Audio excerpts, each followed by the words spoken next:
Corona की दूसरी लहर ने पूरे देश में हाहाकार मचाया है। दिल्ली में भी वही स्थिति रही। सरकारों ने अपने स्तर पर भरपूर कोशिश किया कि इससे होने वाले नुकसान को कम से कमतर किया जा सके। इसके लिए अनेक इंफ्रास्ट्रक्चर भी डेवलप किए गए। बावजूद इसके वो सारी व्यवस्थाएं नाकाफ़ी साबित हुई और देश में फिर पिछली बार की तरह से एक वर्ग निकल के आया जो सामाजिक भागीदारी की। देश के बहुत से ऐसे युवा से लेकर के बुजुर्ग समाजसेवी आए जो लोगों की मदद के लिए अपनी परवाह तक नहीं किए। ऐसे ही लोगों में से एक हैं प्रिंस अग्रवाल, जो उत्तर पूर्वी जिला भाजपा युवा मोर्चा में कोषाध्यक्ष हैं और एक युवा होने के साथ साथ एक प्रखर समाजसेवी के रूप में भी जाने जाते हैं। प्रिंस अग्रवाल ने अपने क्षेत्र में अपने आसपास के लोगों में जिन लोगों का भी इनको पता चला कि कोई व्यक्ति तकलीफ में है, कोई बीमार है, उसके घर में खाने पीने की चीज़ें नहीं हैं, तुरंत ये अपने स्तर पर अब उसकी पूरी व्यवस्था करके उसके पास पहुँचे, उसकी मदद की और लोगों को के तकलीफ में उसको कम करने में अपनी भागीदारी निभाए और एक सुनिश्चित दिशा में काम करने की कोशिश करते रहे। अभी भी समाज सेवा का काम इनके साथ जारी है।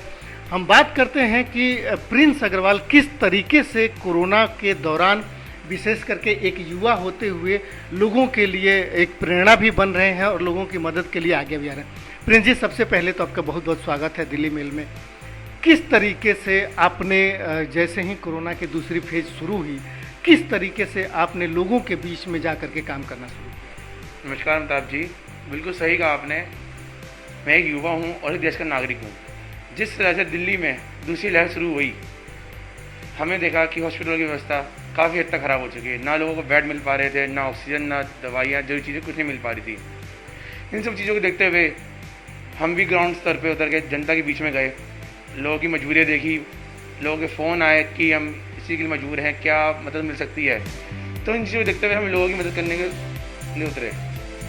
जैसे लोगों के फ़ोन आए कि ऑक्सीजन की व्यवस्था नहीं हो पाई, तो हमने अपने स्तर पे, प्राइवेट स्तर पे, संगठन के स्तर पे लोगों के लिए ऑक्सीजन प्रोवाइड करवाई, ऑक्सीजन मीटर प्रोवाइड करवाए।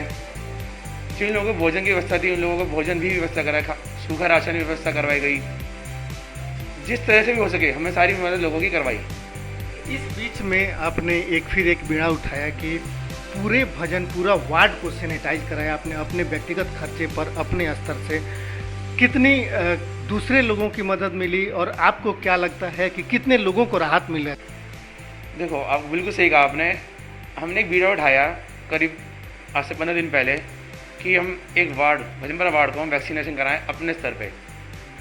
तो इसलिए इसके लिए मैंने एक कंटेनर अरेंज करा छोटा, जो गलियों में जा सकता है, छोटी छोटी गली में जाके लोगों को घरों को सैनिटाइज करा जा सके। तो इसके लिए मैंने अपनी टीम, अपने संगठन की मदद मिली, अपनी टीम की मदद मिली, लोगों का बहुत सहयोग मिला। लोगों ने बढ़ चढ़ के साथ दिया कि प्रॉपर सैनिटाइजेशन गलियों में हो सके। करीब हमने 14 से 15 दिन में पूरे भजनपुरा वार्ड को, एक एक गली, एक एक घरों को सैनिटाइज कराया गया है, ताकि इससे कोरोना को हराने में कुछ मदद मिल सके, उसका स्तर कुछ डाउन हो सके। क्या वैक्सीनेशन को लेकर के या लोगों को जो खाने पीने की भी बहुत से लोगों को दिक्कत रही, उस दिशा में आप लोगों ने कैसे काम किया? आपके साथ कौन कौन लोग थे और आपके संगठन से कौन कौन लोग जो थे जो आपको और आगे बढ़ने के लिए दिशा निर्देश और मार्गदर्शन करते थे?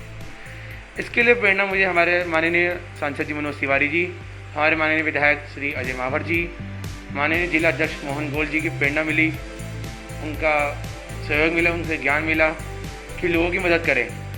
कोरोना शुरुआत से ही हमने लोगों के लिए पहले तो हमने भोजन बनवा के कुछ क्षेत्रों में भोजन लोगों को, गरीब लोगों को प्रोवाइड करवाया गया।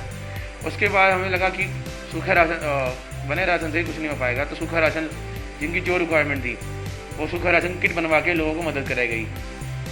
इसके लिए मैं साथ मेरे संगठन की टीम में साथ दिया गया। जैसे हमारे छोटू पंडित जी हैं भजनपुरा वार्ड के युवा मोर्चा अध्यक्ष, और हैप्पी गुप्ता, ऐसे कुछ लोगों ने मेरी मदद करी। वैक्सीनेशन के लिए क्या क्या किया आप लोगों ने, किस तरीके से? इसमें कुछ लोगों के मेरे को फ़ोन आया कि सर हमें स्लॉट नहीं मिल पा रहा है, कि वैक्सीन बुक करने जाते हैं 2 से 5 दिन लग जाते हैं, वैक्सीन का हमें स्लॉट नहीं मिल पा रहा है, वैक्सीन नहीं लगा पा रहे हैं। तो इसके लिए मैंने अपनी सिस्टर की मदद लेके हमने वैक्सीन लोगों के लिए बुक करवाई। लोगों से आधार कार्ड लेके जहाँ भी दिल्ली में जहाँ भी लोगों के लिए स्लॉट मिले, दिन में हों या सुबह हों, लोगों के लिए वैक्सीन बुक करा के दिए। करीब हमने इसमें 100 लोगों के लिए वैक्सीन बुक करा के दी। क्या अभी ये जो आपका समाज सेवा का काम है, कितनी बड़ी टीम आपने गठित की, कौन कौन से लोग रहे उसमें, इसके अलावे अभी ये जारी है, आगे कब तक आप इसको चला पाएंगे? अगर इस तरीके से, जिस तरीके से आप दिन रात लगे हुए हैं, एक लंबी एनर्जी, एक लंबा खर्चा, एक बड़ा खर्च जो भी होता है इसमें, तो कब तक आगे की योजना है कि आप इसी तरीके से लोगों के बीच में रहेंगे, लोगों की मदद करते हैं? देखो, आपकी बात सही है कि इसमें लंबा खर्चा होता है, एनर्जी लगती है। तो भगवान ने भी सक्षम बना है किसी चीज़ और कुछ संसाधनों से, तो उसको अगर जनता के लिए हम समर्पित करते हैं तो कोई दिक्कत नहीं है उसमें। एनर्जी लगती है, समय लगता है, अपना व्यक्तिगत भी लगता है, तो लोगों की मदद करने में अगर कुछ लगता है तो उसमें कोई दिक्कत नहीं है। टीम में मैंने आपको बताया कि संगठन के 1-2 लोग शामिल हैं, बाकी मैं अपना पूरा समय अपना दे रहा हूँ।